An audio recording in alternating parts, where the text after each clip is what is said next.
Okay, well, thanks for coming on a lovely afternoon when we all should be sunbathing. So I just want to give you some background about how this book happened to come into existence. It's been a long time in the making, and it goes back initially to my mid-30s, when I was actually more interested in the geometry of the artist Nicolas Poussin. And the simple question, how did he decide on the rectangle that he used? And that's where it started, and for a while that's where it ended, because I couldn't figure things out until one day a mathematician said to me, when I was looking at one of the Poussin paintings, and she said, "How big is it?" And I said, "Yeah, 39¼ by 56¼ And of course, this was given in inches, and in the meantime, England had converted to centimeters. And she said, "Well, what is it in centimeters?" And I said, "Well, it's 1 meter by about 1.42. He said, "Oh, that's √2, dummy." I thought, uh-oh. So that's where it really started. And through my personal research into the geometry of rectangles, I landed on natural color. And that happened through a process. I was living in Munich at the time and had received a wonderful delivery of acrylic gesso that had a component missing, so it wouldn't work. So I trotted off to the Derner Institute in Munich, which is a famous conservation institute, and left some samples with conservation scientists. And they got back to me and said, yes, there are components missing, but your catalogue from a previous exhibition was more interesting. And that was to do with my research into Poussin. And so the conservation scientist came to my studio, and he basically said, well, why don't you try making your own stuff, you know? And I thought, well, okay. And so I trotted off then to Kremer Pigments, which wasn't so far, it was just a 10-minute walk from where I lived in Munich. And I saw some nice pigments called, you know, lapis lazuli and cinnabar and azurite, and I thought, oh, this looks a bit different to cobalt blue and cadmium red and so on. So I bought 4 samples, and I mixed them with some oil, and the result wasn't quite what I expected. I was expecting now to paint like Hans Memling or Raphael, and it didn't happen. And I thought, oops. And so I spoke with this conservation scientist, and he said, well, it's all in the literature. So off I trotted to the Art History Institute in Munich and started looking up some things, and it didn't really help. And then I noticed a few weeks later that the azurite had discolored. The blue paint had really gone grayish green. And I thought, oh, this is not nice. So eventually I started researching these things, and after 7 years I made a breakthrough with the azurite. And I contacted then Georg Kremer, and he said, oh, congratulations. And I thought, yeah, so is that it? And eventually I went out to Eichstätten from Munich. I took the train, and I took 13 different bottles of my azurite, and his, I think it was at the time 1025 it was numbered. And he showed me around the colour mill, and we were chatting, and then we went to the sort of living room, and I put out then my bottles of azurite, and Georg sat in silence and said, oh, you know. And so I thought to myself, what do I do now? So I said, well, have you got some bowls in the kitchen? And maybe an egg? And he said, well, yeah, my wife's not around. We can go into the kitchen. And so, you know, so we found some, we scrounged around and we got some bowls, and then we took an egg yolk, an egg, just the egg yolk, and added water, and then mixed it with his azurite powder. And of course it looked like a blue-grey sludge. And then added more water and poured off the blue-grey sludge, and underneath was then this blue that I'd been searching for 7 years. You know, it sounds like the story of Jacob and Rachel. 7 years you get the wrong woman, and then 7 years later you get the right woman. And so then Georg said to me, he said, Michael, du bist ein Genie. And I said, oh, Georg, you know, don't exaggerate. And then he said, es ist genial. So this is, you know, this is sort of ingenious. And I said, no, I like the first one. So that's how things, really our cooperation started. Because then, little by little, we realized you could do it with all the pigments. And then I tried further levigation techniques, not with egg yolk, but then I found that casein was actually much more superior. It's a bit too complex to explain the difference right now, but I think it's in volume 1 of my book. So that was the beginning with introduction with Georg. Now, of course, this was just the beginning, and I never thought I would end up writing a book. But the problem was I couldn't find any comprehensive literature dealing with all the problems that I started to face little by little. And it wasn't just with the pigment preparation, but it was with the binding mediums, which are, as I think you all know, binding mediums are a veritable minefield. You know, you trade on one thing and poof, something goes wrong. And so there were many, many things to sort out. So I was spending quite a bit of time going through the literature, and unfortunately, much of the published conservation science seemed to contradict what I was experiencing in my studio on a day-to-day basis. And then a good friend of mine, a physicist, he said, Michael, look, this is the way science works. A good scientist has maybe 100 things to test, but you don't have the money to test 100 things, so what happens next? A good scientist has intuition, and he will choose maybe half a dozen things that he thinks will win. And so he said, then you find a solution through the process of elimination. You write your scientific paper, it gets published, you become a professor. 10 years later, the measuring equipment is better, but it doesn't matter, it disproves your published paper, but you're a professor. So that's how science works, right? He's a bit of a skeptic with published papers, but that was true, and it worked actually for me.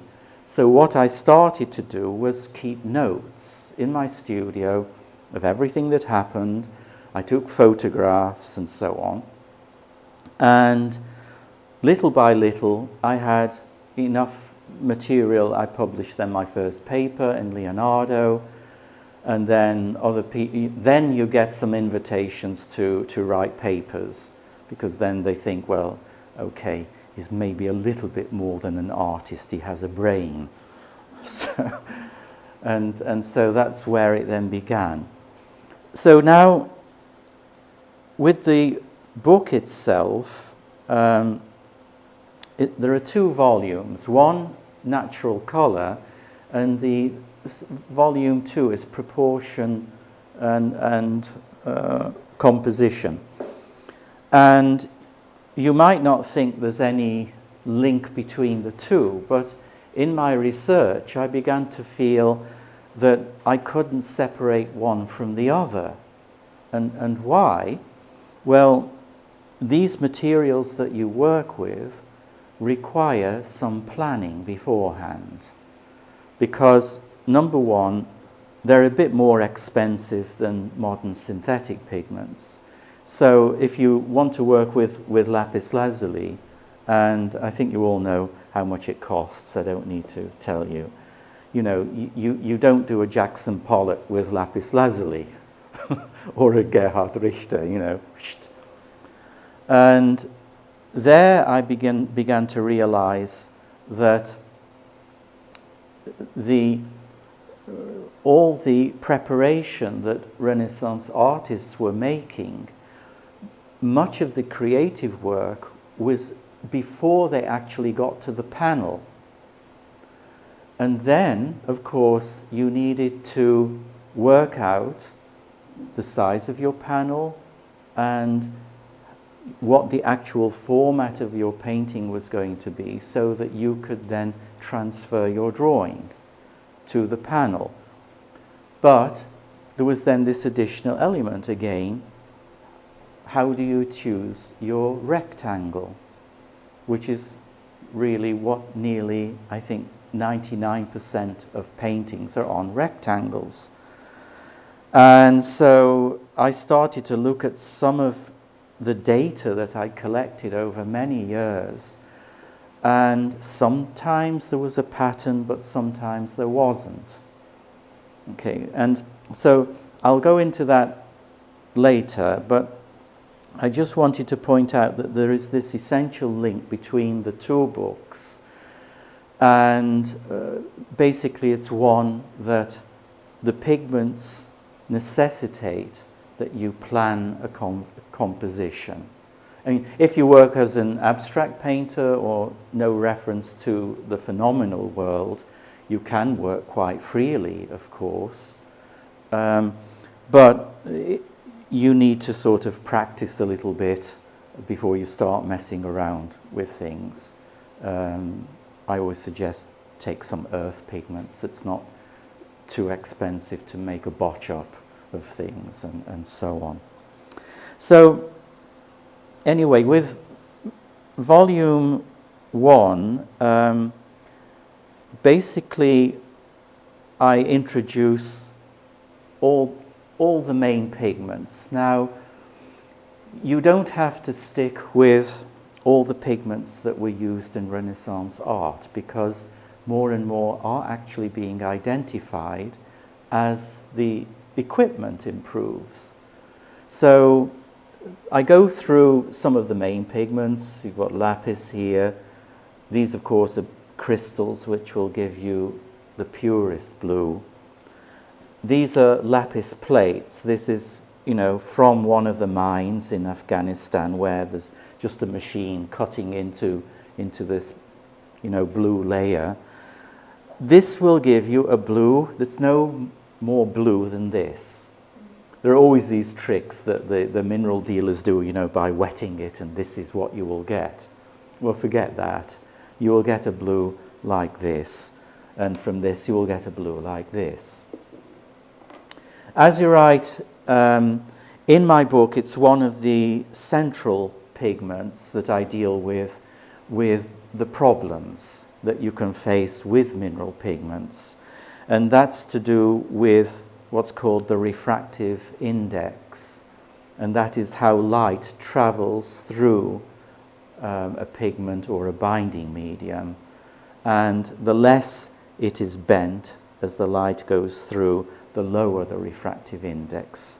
So like with the blues, to pigments of higher refractive index like cinnabar, a red, in which is actually more than opaque.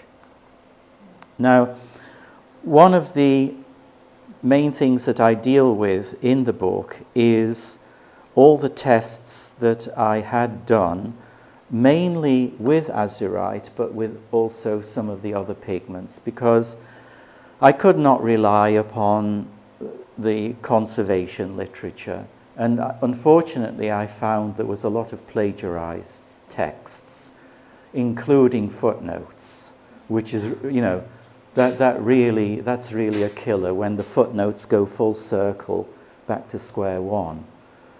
And literally, I've seen someone who wrote a doctoral thesis, and I found basically the same text published 80 years previously. It was in German, word for word, so it's stuck in my mind. And I just thought, I don't believe it, you know. That was my sort of initial response. So I go through basically every pigment, a pseudo-malachite, a malachite. I discuss basically what you do with a piece of rock, how to turn a piece of rock into pigment. Okay. There are all sorts of things. This is a magnetite, beautiful crystals, you know, and I actually have, this is a magnetite painted with a magnet. It was in casein lying flat, and I put a magnet underneath, and you can do, you know, all sorts of interesting things with the pigments, you know, much more than what you can do with your modern synthetic pigment straight out of the tube. And then, I'll just put my glove on, and then this is a beautiful silver grey. This is Galena. It's hellishly heavy. It's incredibly heavy. This is a lead sulfide. And when you crush it, you see little cubes, like, you know, Borg crystals, you know. It's an amazing, if you think, you know, there are so many different greys. This one is a stibnite, so you can see, I mean, when they're crushed, they will give you different grey to grey black according to how finely you crush the pigment. That's also an important point that I go through in the book, is pigment particle size and how that changes the actual colour. So, you know, if you think grey is black and white, well, forget it, you know. And that's also how Raphael painted, you know, the armour on his warrior saints. That's why these paintings look so different to you know, Payne's grey and whatever they're called these days. It's been so long since I've used synthetic colours. So those are a couple of greys. There's then there's a Vivianite crystals. This gives you beautiful deep green to blue grey. It comes in all sorts of different colours and so on. And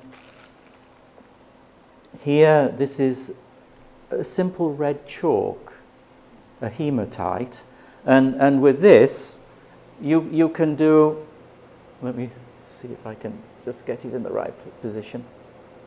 There we are. You can draw with this, and it's much nicer than Conte crayon. You can just. What I do is break pieces off and put a piece in a pencil holder, and you can make. I use this mainly for underdrawings on the panel. Beautiful stuff, just a soft hematite.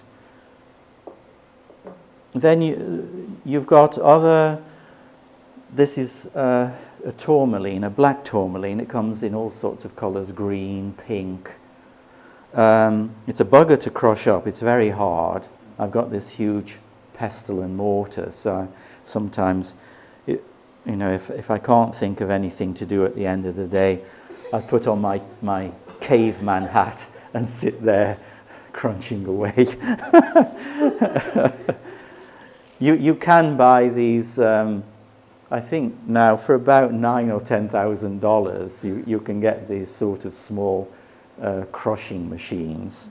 But the important thing about crushing pigments up, as I mentioned in the book, don't crush too finely at the beginning, because you'll never get the impurities out. This is a most important aspect of preparing the pigments. I mean, here I've got some, I forgot actually to bring a sort of miserable specimen of azurite that has got more cuprite in it than copper carbonate. And then there are other pigments that are very useful, like the red and green jaspers. These are flints. So, and if you hit them hard enough, they will split, but they're very difficult to grind to a pigment. But they're indispensable on the palette of greens.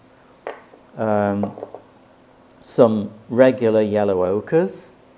One I did pinch from a quarry in southern France, but I know that the French don't have cameras everywhere, you know. So, and this one was a roadside outcrop in southern Utah, you know, and there was red, there was yellow, and so I stuffed my bag full of rocks, and then at the airport, it was at Las Vegas, wasn't it?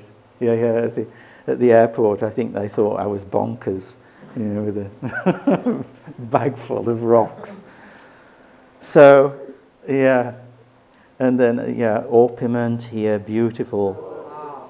Yeah, you have to be careful with this one. This is an arsenic sulfide. So, and actually it was used by ancient Egyptians as a makeup. So you would never get any wrinkles because it preserves you wonderfully. But the problem is you die of arsenic poisoning, but you die without wrinkles. So, right, it's a perfect way to go. So I wouldn't recommend it though. Yeah. So orpiment, O-R-P, yeah, orpiment. And it shows you here the different kinds of orpiment that you can have. This is a crystal that's a bit darker. It's fairly soft, but it's a bit greasy when you actually mull it on the plate. It's a bit difficult to really get it, you know, very fine. It does take some work. And then there are some realgar crystals here. These realgar is, I love the color. This is a realgar with stibnite. So this painting is just realgar, stibnite, and some leftover calcite, which I then, you know, from the leftover from the lapis. Sometimes there's some beautiful white that you can get out of this, and it will give you this crystalline white that will also sparkle. And these paintings, they're in casein and rabbit skin glue as binding mediums, and this is just sealed with a very thin Strasburg turpentine, so it's just sealed from the atmosphere because it is a sulfide and it will react with the air. You know, it's very easy to get sulfur in the air. You can smell it from car exhaust and so on. So, in the first two, I think it's chapters 2 and 3, I go through the properties of the pigments, and I also go through how to prepare each pigment and the levigation technique, that is how to remove impurities from your rocks. And of course, when you buy the pigments here, they've already gone through this initial process, okay? But I would also recommend when you buy the pigments that you know, there will be a mixture of particle sizes often, with coarser pigment, medium, and very fine. So I often recommend just tipping the pigment into a bowl and then adding a little bit of diluted casein, mix it around, and then swill off into different bowls. You'll have the first bowl with very fine pigment, which will, It may take a day to settle out. Then you'll have your medium particle size, and then to larger particle size. And you have to play around with these pigments because it is so different to the modern synthetic pigment. And here I just made, there's diagrams in my book where I discuss azurite compared with cobalt blue, where if you look under the microscope, you will see literally like little pieces of rock. It's quite fascinating when you see a paint cross-section and you literally see just little pieces of rock all bound together, compared to a cobalt blue where you cannot see the individual particles. You'll only see agglomerations of the particles under the microscope because they are no more than 1 micron, which is 1,000th of a millimeter. So you won't feel it. If you get something in your eye, you will feel it from a pigment that's about 30 microns, then it's painful. Whereas a dot of cobalt blue, you will never notice if you've got any in your eye. So I go into some detail about how to work then with the different pigments. And also one chapter deals with the problem of discoloration and why azurite, for instance, can really appear to be black.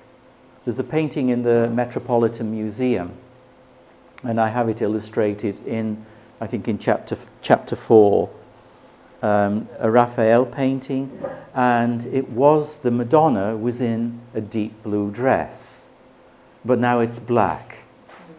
And that was obviously because the Italians obviously didn't have the knowledge that the Flemish had.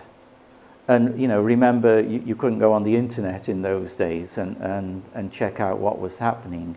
It was all either, you know, what you learned in your workshop, and if you didn't learn that in the workshop, then, you know, you were out on your own after a few years. So in chapter 4, I go into quite a bit of detail of why pigments of low refractive index are much more sensitive to the yellowing of a binding medium, right? And it's incredible how strongly they are affected. And with tests that I did, when I cleaned up the pigment and got rid of the binding medium, the blue was still blue.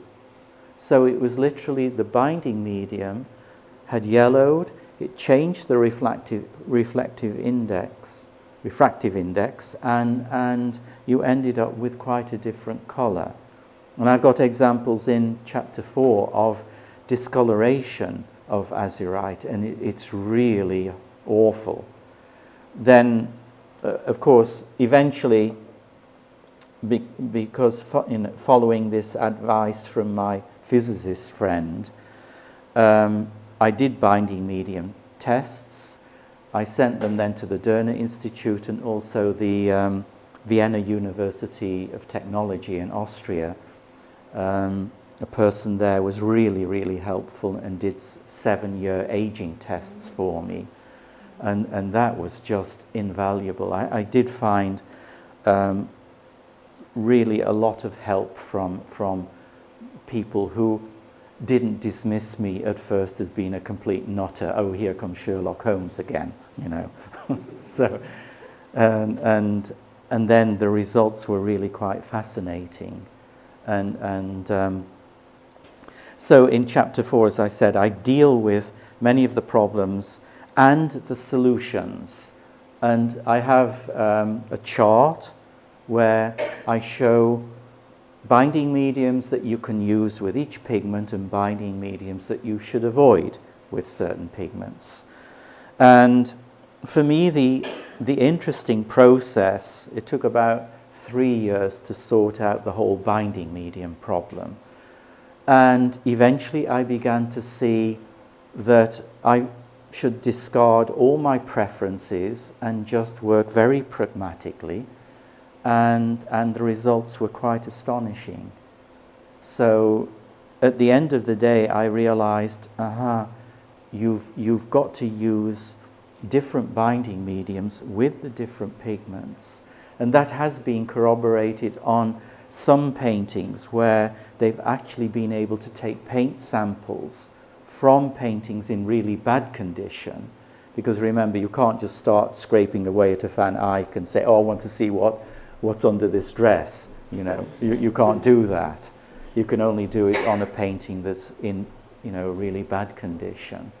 And there was one painting in the National Gallery in London where they had done this, but unfortunately they did not.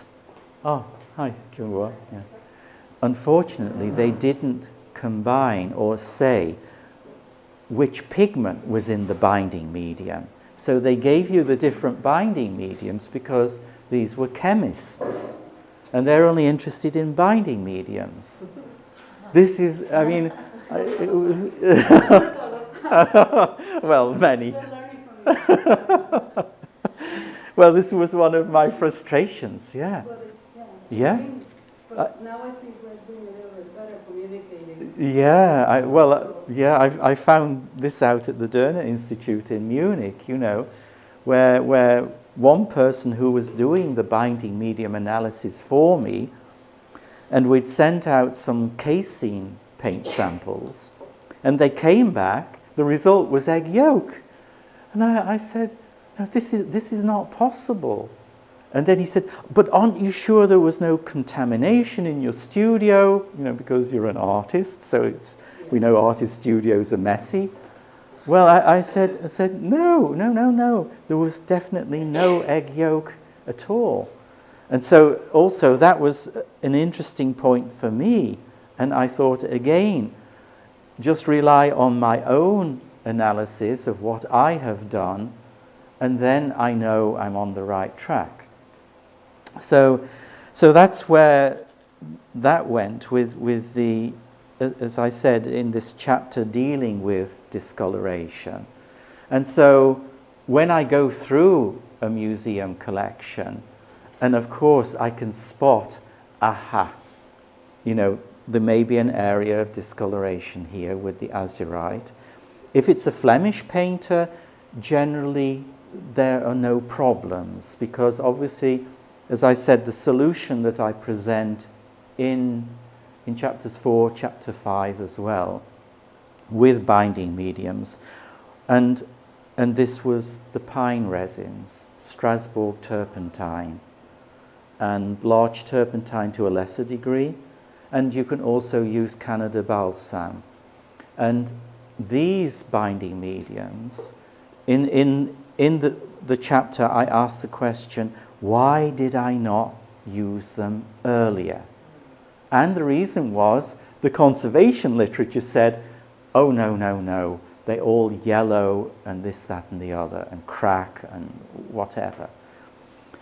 And a colleague of mine with whom I'd made some varnish, he had partly hit on the answer, but he was trying to prove what he wanted to prove instead of just taking what's there and saying, let's see what happens. So I did this also then with the pine resin, with Strasburg Turpentine. Now, of course, Strasburg Turpentine, if you've ever worked with it, it won't come out of the bottle. It's like a really thick honey. And what you have to do, and I describe this in detail in the chapter on binding mediums, and that is you have to mix it 50-50 with pure spirits of turpentine in a glass jar. You put this in your water boiler, and after 15 minutes you reach 165 degrees Fahrenheit. Okay? And at this point, when you shake it a little, it fuses. There's no point taking it cold, shaking it, wait 10 minutes, it's all separated again. You have to fuse it. And this was the key. This was the key to how to work with these two pigments, lapis and azurite.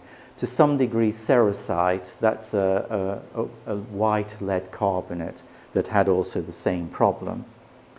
So this led me to the question, and I discussed this in detail in chapter 5, when is oil paint oil paint? Because you go through your museum and it will say, you know, oil on canvas, basta. Nobody questions it. But I realized, you know, there's in the Metropolitan Museum, the image on the front cover, you know, this one, and this blue, and then there's also, here we are, and this one which was cleaned and had this varnish removed, which had discolored everything, again, as I said, because of the refractive index of a discolored varnish. And then this incredible lapis. I mean, every time I go there, I feel I must have some Italian blood in me, because I go, jealousy. Because this guy, he must have had a very wealthy patron, because there are a number of layers of purest lapis. I mean, this is just, you know, out of this world. And he must have used a resin as the basis of the layering. And then, to avoid the friability of the paint layer, you just add a few drops of walnut oil. Just a few. And when you get the analysis back, it comes back as, guess what? Oil paint. And I give a full explanation of why this happens in chapter 4, because I do go into this in considerable detail, because the book is not only for artists but also conservation scientists, and maybe with a little bit of luck, art historians, you know, because I think it does help if you know what you're looking at, rather than just what the artist wrote. So basically then I deal with this very comprehensively and hopefully comprehensibly as well. And then I have one chapter which is for the contemporary artist, and that is, there's some seats over here. Yeah, it's okay. And that is, I noticed from when I first moved to New York, and I gave some workshops in my studio and so on, and I expected everyone to know how to prepare a canvas or a panel. I just expected it. And I realized that nowadays, if you have an MFA, you know how to network, but you don't know how to prepare a canvas. So, you know, welcome to modern art education. When I look back at my time at the Central in London, this was the age of acrylic, you know, and so we didn't really learn all that much either. So, yeah, but we didn't have to pay. In London in those days, everything was free. But I noticed that, you know, people coming for these workshops, and also a person from Yale, you know, and I thought, and he said, well, you don't go to Yale to learn to paint. You go to network. So it must work, I don't know. A lot of people paying a lot of money for this. So, oh, hi, John. So anyway, what I did then, I had to put a chapter together, and I go through, you know, how to actually prepare a stretched linen canvas using, lo and behold, traditional gesso. You do not have to use acrylic. You know, you don't, and it's actually so much easier than what you think. But the important thing is, and I point this out in the chapter, is don't overload. You know, we all belong, whether you're a millennial or oldie like me. We've all grown up with the more the better.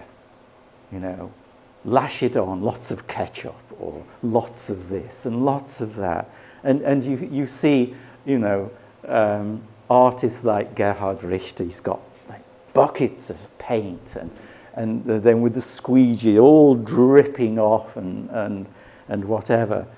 Well, you don't have to do it like that. And in this chapter I show then how you can just stretch that linen without it bending the stretcher, and then just you can use a simple titanium white with a bit of chalk and rabbit skin glue, but not too strong, no more than 40 grams a litre, going down to 30 grams a litre, and then a couple of coats of that, and you will end up with a beautifully stretched piece of linen. Or you can work on a panel like I do here. I pre-stretch the linen, then I glue it to a panel. So with the advantage of the panel is, of course, I can use every binding medium under the sun, and basically nothing will happen unless they go to art fairs where everything can happen. Damage, they come back and you have to repair everything. And these are actually on paper, which are then glued to a linen, a stretched linen. And so you have all sorts of possibilities. But of course, as I point out in the chapter, the most important part of any painting is your support and your ground. And that determines the life of your painting. And when I see canvases with creases up in the corners and so on, and I think, oh no, somebody needs a lesson on how to just stretch a piece of linen. And linen, of course, is superior to the cotton canvas. The linen has at least, as a stretched linen, about 300 years lifetime, whereas the cotton has about 200 or so. I think it depends on the atmosphere, but So there's that point, and then in volume 1, I finish off with just dealing with how things changed and how the chemical industry basically developed from the alchemist. Initially the alchemist, he wasn't just searching for the philosopher's stone, but along the way there was a lot of chemistry and knowledge that became available. But of course, chemistry for the alchemist was related to psychology. There was a lot of projection, and then eventually those two sciences separated. Psychology became its own science, and chemistry became its science. But now they're recombined because psychologists give you chemistry in pills to solve the psychological problem. So we've gone full circle there. So, but I do find that interesting, how then this rudimentary chemical industry developed then very rapidly, and then there was this competition between the Brits and the Germans, and the Germans won, of course, because they're just, a bit cleverer sometimes. And so you suddenly had more and more synthetic pigments in the 19th century. And very, very quickly, this tradition just disappeared. And it also disappeared, of course, with the workshop, where someone like Raphael, his childhood ended at the age of 8 when he was apprenticed to Perugino. And so, okay, start earning your living, young lad. So all that had disappeared. And then, you had the development of the bohemian artist who then, which we are in the unfortunate position now, paint first and then sell, rather than having the money there and then you paint, So in that final chapter, I go through the dates when some of these modern pigments are invented: cobalt blue, French ultramarine, the cadmium colors, and then alizarin crimson, which then replaced the natural root madders. And that created havoc in the south of France, where the root madder was grown. And all those people became unemployed, because suddenly the chemical industry could produce this in huge quantities, synthetic indigo for soldiers' uniforms and so on. So overnight, that world changed. And then in 1845, the collapsible metal tube was invented, and you could now put the modern oil paint into tubes. And then at the end of the book, I have these two, my favorite photos of Cézanne in the Provence with everything on his back, going off to paint Mont Saint-Victoire with the tubes of paint, rolled up canvas on the stretcher and so on. And then another one where he's got his canvases at Les Louvres, where he had his studio. And he has his hat on and paint-spattered suit. And then you have this mobility, and also the beginnings of the amateur painter, like Gauguin, who decided he liked the women of Tahiti more than his bourgeois wife and being a banker. So, and this was literally because of the modern oil paint, that someone like Gauguin could become a painter and live out his dream, of chasing the wenches and painting them. So anyway, that's basically everything I want to say about Volume 1. I'll just briefly say a couple of things of then how this relates to Volume 2. And in Volume 2, I did debate for quite a while, should I do anything about geometry? Because there's so much nonsense out there to do with geometrical analyses of paintings. And I'm sure you've all seen the Piero della Francesca, the Baptism of Christ, where you have got lines going through his navel, through the hands, and this, that, and the other, to prove something about geometry. And it's the most impractical way of ever making a painting. Yeah, you try it, it's impossible. All that I do basically in Volume 2, as I said, because of these materials that you use, you had to plan the composition. If you're painting an altarpiece, first of all, the panel itself was often more expensive. The panel maker got more money than the painter, right? Because the painter was just a craftsman. And it's during then the High Renaissance that the painter wants to be recognized as having a brain. Hey mate, I'm an intellectual as well. I have some thoughts when I'm painting, not just about, I'm a bit hungry now, And so I had a lot of data which I collected over many years, and as I said earlier on in my presentation, I was missing a link. I had a lot of data. Sometimes when I applied it to a rectangle, it worked, and sometimes it didn't.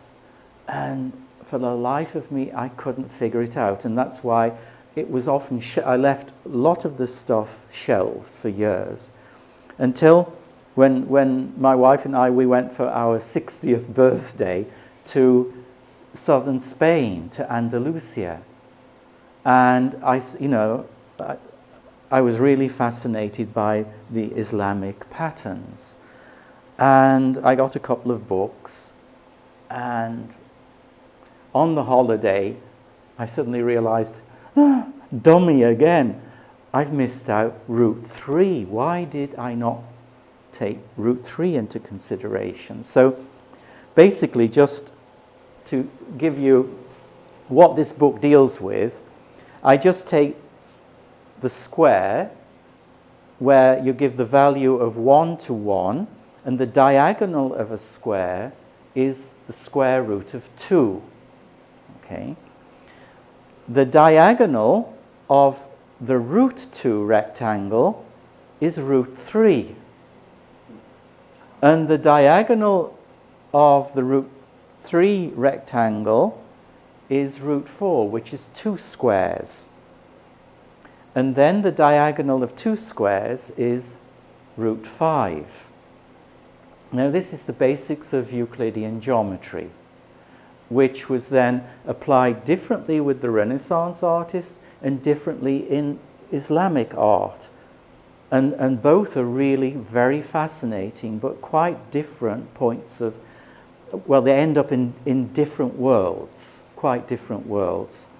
And then, in addition to this system, you have the golden rectangle, in which you take the square, halve the square, and this diagonal will give you this value of 1 to phi, which is 1.618 ad infinitum. And then you can take this one, the golden rectangle, you project this back, and you get what's called a root phi rectangle. So when I then started to apply all the data I had, I started to see patterns like you would have, let's say, a golden rectangle, a root 3, and a root 2. And this would give me then 1 to a certain number.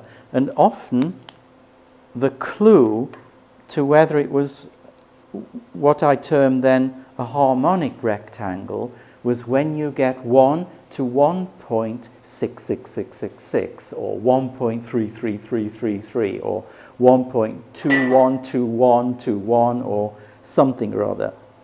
So this often gives you a clue that this is one of these special rectangles. Now, after we came back from Andalusia, I had to have a look at the Piero della Francesco, the flagellation of Christ, which Professor Martin Kemp, in his book The Science of Art, devotes quite a considerable amount of time to. And he says it's a root 2 rectangle, but we're missing 1 centimeter. It's 1 centimeter short. But he says, yeah, what's 1 centimeter? And it's not a big painting. Anyone who's been to Urbino and seen this beautiful painting, I mean, it's a marvelous painting. And when I applied now my table of statistics, lo and behold, this was now the flagellation of Christ, with the column here, the 3 guys who are plotting something, and then you've got the figure of Christ who's actually in a root 2 rectangle within the root 2 rectangle, which can go on ad infinitum, because a root 2 rectangle, it's reciprocal. The way it divides, it will divide evenly ad infinitum, down to a dot. Wow.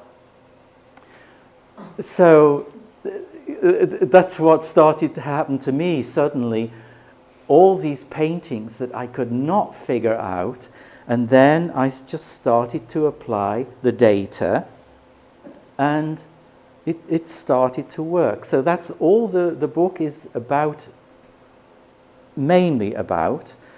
But, of course, there are some wonderful infrared images that are now available, because also infrared technology has improved so much, even I think over the past 10 years, that now I know that the National Gallery in London, they re-examined the Raphael, the St. Catherine of Alexandria, and then they found under the paint layer incised marks and compass marks. And through my friend in Munich, he contacted then the National Gallery and said, look, there's this artist, but can you, a little bit crazy, but can you make these measurements for me? And so they made the measurements, and I made the calculation then, because I had the exact size of the image, not the panel size. You always have to have the exact image size.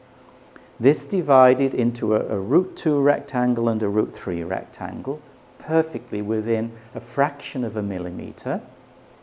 Then, once I had the measurement of where this horizontal line was from the bottom of the panel, that divided into 2 root 2 rectangles again, ad infinitum, and the calculation for the line was again within fraction of a millimeter.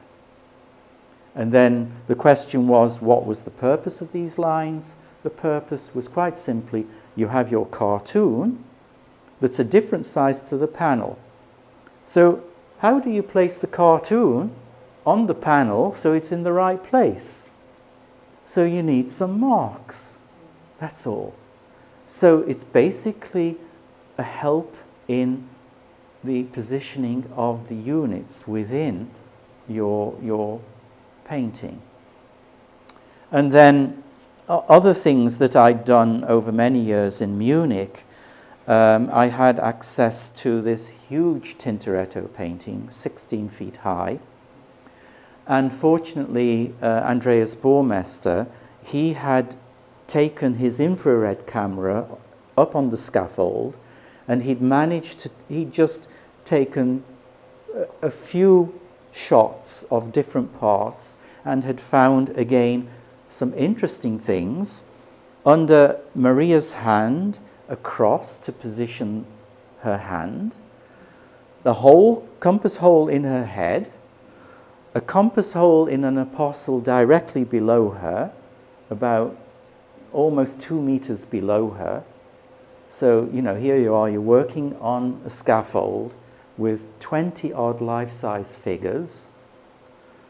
The X-ray image, it looks a little bit like he's done freehand painting, but you don't do freehand painting of so many figures. Anyone who's stood on, who's worked on a big canvas will know. You don't do a Van Gogh and then everything's finished. And so there were questions, many questions. How did Tintoretto do this? And that's where actually all this began, when I got to know Andreas Baumeister and he made his laboratory available, that I could look at things. And initial results looked promising, but I'd worked from a photograph. And eventually, when I applied trigonometry, when I really had done, my geometrical homework and I'd revised my ancient trigonometry, I found out that what I initially thought was a solution, I was 8 centimeters short when I calculated things with trigonometry, and I thought, whoops, so I had to go back. I re-examined all the X-rays, put them together, made complete measurements of things, and then with all the measurements, I started to see if I could find anything. And at first I couldn't. I shelved it for a few years. Then when we got back from Andalusia, I started thinking, okay, let's see what happens with root 3. And lo and behold, there was a combination of the golden rectangle with root 3. And the reason he'd use this was he needed to know the proportion of his main figure to the whole canvas, so that the figure would not be too small or too large. I mean, you're facing a 16-foot canvas. How are you going to get your main figure in a proportion that's not awkward to the whole? And you just make some simple calculations. And he made a calculation. He used a golden rectangle. He used the golden section of the width for the distance between the two compass holes. And then he used a root 3 calculation from a pentagon to give the width of Maria. And then, finding the position, you would just need one assistant with you on the scaffold. You can make some sort of paper cutout, glue the paper together, and then one assistant would be holding one hand of Maria, you have the other, and then you mark it out, and then you've got the basic position for your figure, and then you can paint her in using some white lead on he used a slightly coloured ground. So you mark that in, and then the same, there's an angel at the top of the painting, and you can see the incised mark of the angel's foot. And if any institute had enough money to infrared the whole of the whole canvas, then you could have perhaps a more complete idea of exactly how Tintoretto did this and how he did so many huge paintings. And I tried it out myself on a 2-meter canvas, and from a little drawing, squared up drawing, I was able in 10 minutes to increase the size of the figure, put it on the canvas, and then actually at a later date I used the same figure and turned it around. So you could use the same figures, and then you would have a little collection of perhaps some paper cutouts all glued together. So you've got your repertoire of figures that you can, So for me, I turned up with many, many results that I just had not expected to find. And essentially, it's not as complicated as I thought it was initially. So just using the rectangle, and then within that rectangle you can make a calculation of how big you want your figure to be.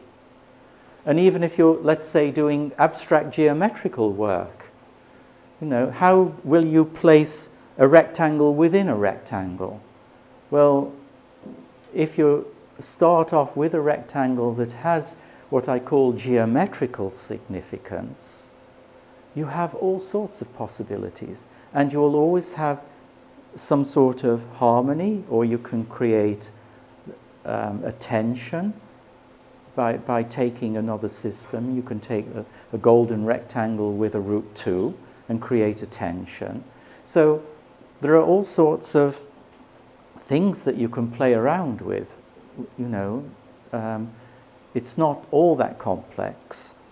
And just finally, just to finish up, I do examine in detail one work by Albrecht Dürer. I mean, he's just an amazing guy. I mean, it took me 3 years to figure out this irregular octahedron that he has in Melancholia, and he was really the forerunner of the what was it now, the orthographic projection. And you have to remember at the time that he was working, you had single point perspective, which had become pretty much the norm.